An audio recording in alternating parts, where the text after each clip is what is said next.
सभी साथियों को जय हिंद। स्वागत है आप सभी का अपने चैनल हिमस्टॉक पे और मैं हूँ आपका साथी हिमांशु और आशा करता हूँ कि आप सभी स्वस्थ होंगे और अपनी पढ़ाई को बेहतरीन ढंग से कर रहे होंगे।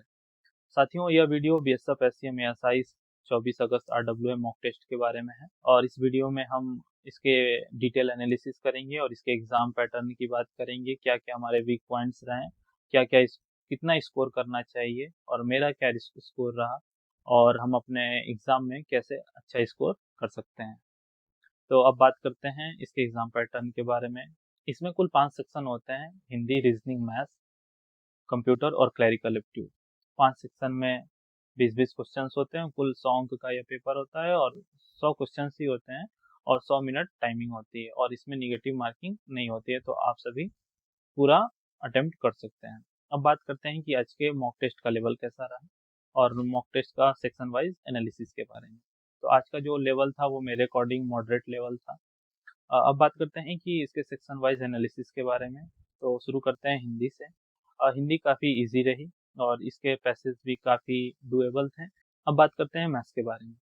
तो मैथ्स में एडवांस के जो क्वेश्चन थे, एडवांस मैथ्स के, वो काफ़ी थोड़े से टाइम टेकिंग थे। अदरवाइज मैथ्स भी डुएबल थी और एक एवरेज स्टूडेंट जिसका बेसिक क्लियर हो वो 15 से 16 क्वेश्चन इजीली कर सकता है।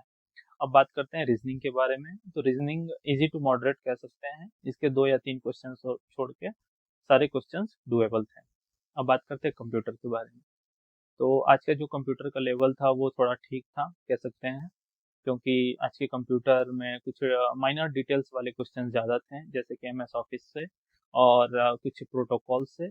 और मेरे आज कंप्यूटर में स्कोर जो था 20 था और रीजनिंग में वह था 19। अब बात करते हैं क्लरिकल एप्टीट्यूड के बारे में।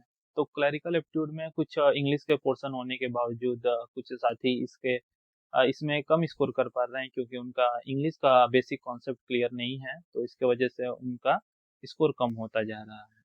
तो अब बात करते हैं कि आज का मेरा स्कोर जो था वो ओवरऑल कितना था। तो मेरा ओवरऑल आज 96 बने थे। अब मैंने एक बीएसएफ एससीएम एएसआई में अच्छा स्कोर करने के लिए एक 30 दिनों की टारगेट सीरीज शुरू की है। इस टारगेट सीरीज को फॉलो करके भी आप अपने नंबर में काफ़ी सुधार कर सकते हैं। जो भी साथी इससे जुड़े हैं वो इसमें सुधार दे सकते हैं। और अभी तक हमारी इस टारगेट सीरीज के 5 दिन कंप्लीट हो चुके हैं, तो आप जल्द से जल्द इस सीरीज से जुड़ सकते हैं। साथियों, मैं ये कह के चल रहा हूँ कि हमारा जो एक उद्देश्य होना चाहिए कि हमारा टारगेट जो है 85 प्लस होना चाहिए, ताकि रियल एग्जाम में हमें कोई दिक्कत ना हो और एक कंसिस्टेंसी बना के हम इस स्कोर को अचीव कर सकते हैं। अब बात करते हैं कि क्या स्ट्रेटेजी होनी चाहिए जिससे हम और अच्छा स्कोर कर सकते हैं। तो मैथ्स और कंप्यूटर में हम अपने बेसिक कॉन्सेप्ट को क्लियर करके और उसके प्रैक्टिस क्वेश्चंस की प्रैक्टिस करके एक अच्छा स्कोर कर सकते हैं। मैं ये बात इसलिए कह रहा हूँ क्योंकि सारे साथी हिंदी और रीजनिंग में काफ़ी अच्छा स्कोर कर रहे हैं। तो अगर आपको भीड़ से अलग हटना है और कुछ अच्छा स्कोर करना है तो आपको मैथ्स पे अपनी कमांड बनानी पड़ेगी और आप क्लरिकल एप्टीट्यूड को भी लाइटली नहीं ले सकते, क्योंकि यह एक काफ़ी स्कोरिंग सब्जेक्ट है। अगर इस सेक्शन में अगर आप इंग्लिश के कुछ जो पोर्शन है उसको कंप्लीट कर लेते हैं तो आप क्लरिकल एप्टीट्यूड में काफ़ी अच्छा स्कोर कर सकते हैं। लेकिन हर मॉक में देखने को मिल रहा है कि कई सारे साथियों का मैथ्स में स्कोर काफ़ी कम रहा है। तो इसके कई सारे रीजन हो सकते हैं, जैसे उनके बेसिक कॉन्सेप्ट क्लियर ना होना, उनकी प्रैक्टिस अच्छी नहीं होनी और वो टारगेट सीरीज को फॉलो नहीं कर पा रहे हैं। तो मैं यही बात कहूँगा कि आप अपने कॉन्सेप्ट को क्लियर करिए और टारगेट सीरीज को जरूर फॉलो करिए। कुछ चीज़ें होती हैं जिसको करके मैथ्स में एक अच्छा स्कोर किया जा सकता है। तो इसमें सबसे पहले इसके बेसिक जो होता है उसको स्ट्रॉन्ग किया जाए, जैसे इसमें स्क्वायर, टेबल, क्यूब और परसेंटेज रेशियो आदि जैसे चीज़ों पर अच्छी कमांड होना।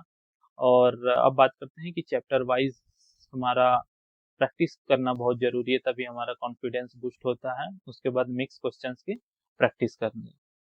हमारा जो मेन प्रायोरिटी होना चाहिए इस एग्ज़ाम के अकॉर्डिंग वो अर्थमेटिक होना चाहिए, क्योंकि अगर आपके अर्थमेटिक के सारे कॉन्सेप्ट क्लियर हैं तो आप इजीली 15 से 16 क्वेश्चंस को कर सकते हैं। और जो सबसे बड़ी चीज़ है मैथ्स में वो है प्रैक्टिस के साथ साथ आपको अपने कैलकुलेशन स्पीड पे भी ध्यान देनी चाहिए, क्योंकि कोई कुछ क्वेश्चंस होते हैं जो आपके आते हुए भी गलत हो जाते हैं क्योंकि आपका समय कम पड़ जाता है। तो इसलिए मैं कहूँगा कि आप अपने कैलकुलेशन स्पीड पे भी थोड़ा ध्यान दीजिए। और जो सबसे लास्ट में जो सबसे मेन इम्पोर्टेंट चीज़ है वो है मॉक के बाद एक अच्छी एनालिसिस। जितनी देर आप मॉक देते हैं उससे कहीं ज़्यादा समय आपको एक अच्छी एनालिसिस में देनी चाहिए कि आपके कौन से क्वेश्चंस गलत हुए, कहाँ आपने ज़्यादा समय दे दिया, कहाँ आपको कम समय देना चाहिए था, और मेरे वीक पॉइंट्स क्या क्या हैं।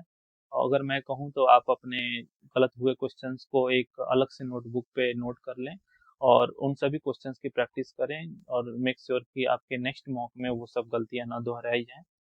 मैथ्स में अच्छा स्कोर करने के लिए आपके बेसिक कॉन्सेप्ट क्लियर होने चाहिए, प्लस अच्छी प्रैक्टिस और हमारे द्वारा शुरू किया गया टारगेट सीरीज। बस इतना करिए, आपके मैथ्स में जरूर अच्छा स्कोर हो जाएगा।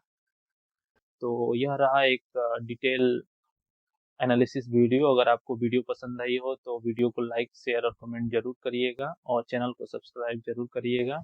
धन्यवाद।